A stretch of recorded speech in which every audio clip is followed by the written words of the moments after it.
जय श्री राम, जय जय श्री राम। 500 साल का इतिहास बदल गया पिछले 10 साल। अब जो जीता वो सिकंदर नहीं, जो जीता वो नरेंद्र।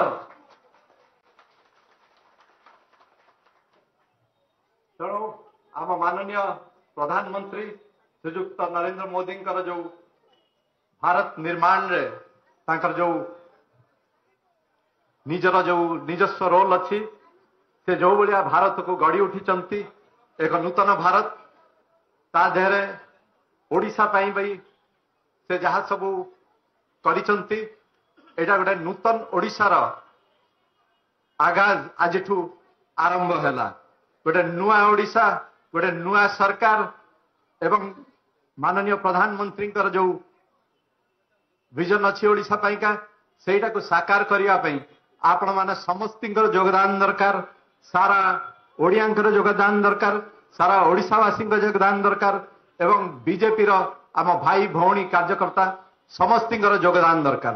तेणु आपण माने चाहिए आपण माने नूतन ओडिशा को गढ़ी पारिबे। नूतन ओडिशा जोटा ओडियांक अस्मिता को नहींकि गढ़ा हम से नूतन ओडिशा पाई मु आज कामना करुच्ची। आपण मानक आगे हाथ जोड़ी प्रार्थना करुच्ची जे आपण माने समस्त मिसिकिरी नुआ ओडिशार निर्माण करिवे। एया आशा करी मु रहूची। जय जगन्नाथ।